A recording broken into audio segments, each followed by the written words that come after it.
What is up, guys? Zach Ginn here, and in today's video, I'm going to answer a really important question I've been asked so many times. Can you wholesale a house with a mortgage or a lien?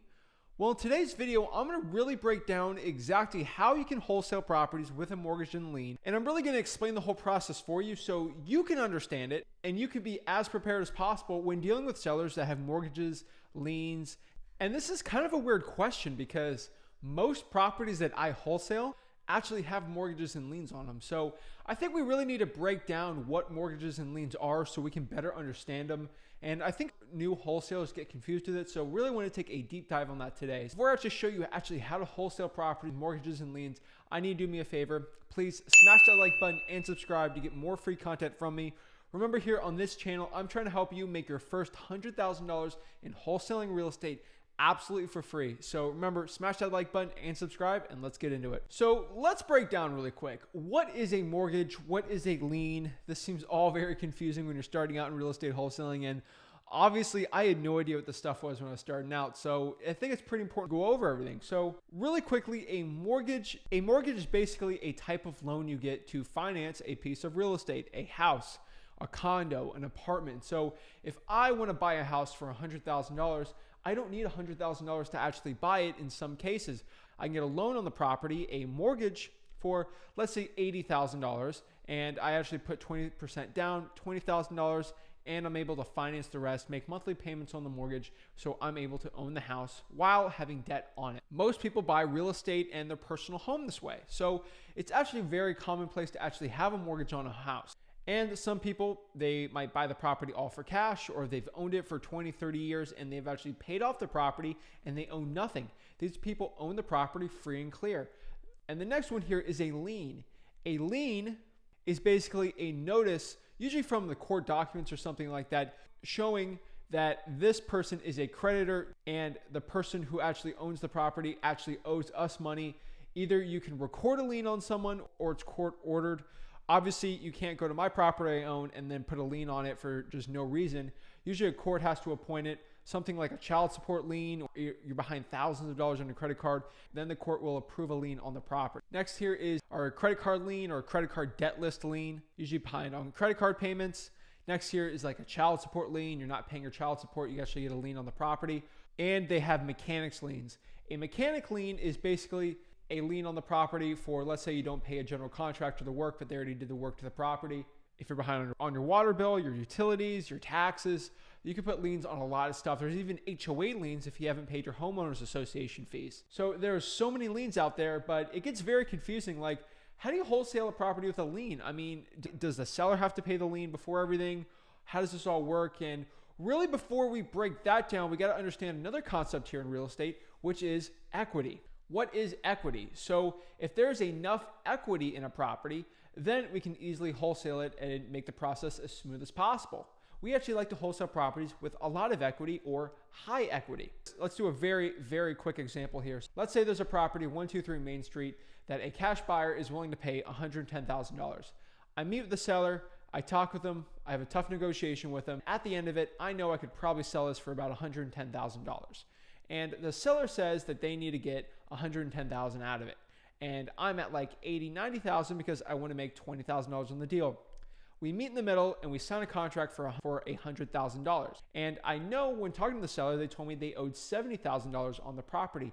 That is how much the mortgage was. So the seller knew that they would get $100,000 minus the $70,000 and they would net about $30,000 at the closing. And that's what they were negotiating with. In essence, on that deal, what I would do is I would lock it up, put it under contract with the seller, put my earnest money, bring it to a title company, and then from there, the seller will be expecting about $30,000 from the net proceeds of that transaction, $100,000. Now let's break the numbers down really quick for my side. How am I going to get paid on the situation? Because someone owes $70,000. There's a $70,000 mortgage on this property. What will happen is the cash buyer, I'll bring them through the property, walk them through it, and they agree to buy it for $110,000. Now, the total purchase price on this transaction is $110,000. From there, the cash buyer at closing will wire $110,000 to the title company. Again, a title company is a third party that actually provides title insurance to the actual buyer to make sure when they're transferring over the deed, make sure the title is good, and if they buy it and there's a title dispute because properties are very, very expensive. If there's a title problem, they don't want to lose that huge investment they put in the property. That they will insure the title, and if there's an issue, they'll actually pay, and the buyer won't lose the house. Also, the title company is a third-party intermediary, and it makes the process go very smooth. Now, you don't need to use a title company. You can do like a quick claim deed or something like that, but the liens actually stay in place when you do a quick claim deed. So most cash buyers do not want to deal with that at all. They'd want something called a warranty deed, which basically states that all liens and mortgages have been paid off. Title company will get the transaction done pretty smoothly. They will do a warranty deed to the cash buyer, and they'll get their title insurance so they can rest assured that the title is cleared. There's no liens or mortgages on the property. So the cash buyer will actually wire $110,000 plus the closing costs, because there is some closing costs when it comes to title companies. And then from there, they'll wire the $110,000 to the title company. Now the title company has $110,000. Now they have to disperse the funds. The way the funds are going to be dispersed is, first of all, I'll get my $10,000. That is my wholesale fee. And now we have $100,000 left over for the seller, because the seller agreed on the contract for $100,000 to sell it for. Obviously here, they're not getting $100,000 for it. They're going to net $30,000 because they have to pay the mortgage. Now you might be saying to yourself, Zach, how are they going to sign off a warranty deed if they owe $70,000? I thought the seller would actually have to put up the $70,000 to actually get the property sold. And it doesn't work like that. If the seller has equity, the seller had about $30,000 of equity on there. So again, equity is how much the value of the property is minus how much they owe. That is equity. So there's enough equity in a deal, we can get the property sold. So what the title company would do is they will withhold $70,000 that the seller would have gotten, and they give that to the bank and pay it off for them. And then the $30,000 left over goes to the seller. So the mortgage is satisfied and the warranty deed can get signed and everything goes as smooth as possible. That's basically how the title process works in that situation. So you can actually wholesale properties with a mortgage, and that's basically how it's done.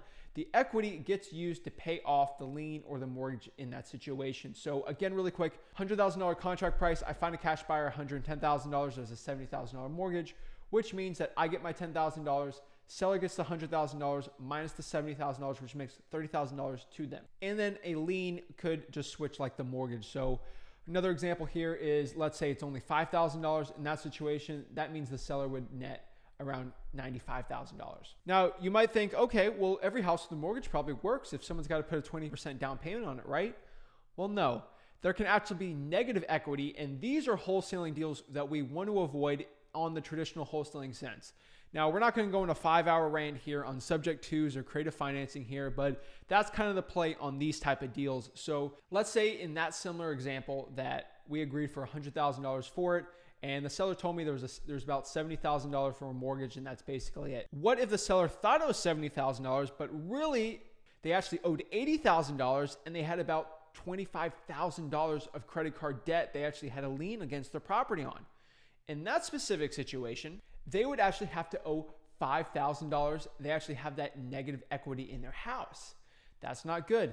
Now, how do I know how much the true mortgage is? Because a seller could have a thing in their head of how much it's owed, but how much it really is. So what they need to do is usually the seller can request what we call a payoff from the bank to actually show the official amount owed on the mortgage. And that's pretty easy. There's usually a monthly statement on the mortgage that actually gets popped up there that says how much you owe, how much of your monthly payment went to principal or interest. So what do you do in this situation? They're actually $5,000 in the hole there. Usually the seller says, nope, I ain't gonna sell this one. No, why would I even bring money to the closing table? No way, I ain't going to do this. What you could do, another situation, now this is optional, but this is something that I've done plenty of times before, is if they're going to owe $5,000 in negative equity, use some of your proceeds so the seller can maybe net something. So maybe give up $6,000 of your assignment fee and have the seller actually net $1,000 so they walk away with something and you get $4,000, because at the end of it here, wouldn't you rather just have $4,000 on that deal versus the seller walking away and not getting a deal? $4,000 beats $0 every single day of the week. So that's the situation we've had to come up in Port St. Lucie, Florida all the time on our wholesale deals, is sometimes we've got to give up some of our assignment fee if it's a negative equity, just so the seller can walk away with nothing, because honestly, It's just good business to do. And usually I like to make win-win solutions when it comes to wholesaling real estate. So guys, that is really how to wholesale properties with a mortgage or a lien. I was never planning on really making this video, but I've been asked this question so many times, and a lot of new wholesalers out there just don't market to properties with mortgages or liens on them because they're scared, and they don't understand it. A reason why someone might be scared to actually wholesale a property with a mortgage or lien is because they don't understand it. And hopefully in this video, you get somewhat of a grasp of actually how to wholesale a property with a mortgage or a lien, and you can go out there with confidence and actually get deals done with mortgages and liens. Those are most of my wholesaling deals, so don't be afraid of them. Be happy, be excited, because you can provide a solution to your sellers. And remember, make a win-win. Don't always make it a lopsided real estate deal. I'm telling you, with the win-win solutions will help beat your competition, or eventually get you more profits for real estate wholesaling. So my name's Zach Ginn, guys. I really appreciate you watching this video. And if you got any value out of it, remember, smash that like button and subscribe. Thank you so much and have a blessed day.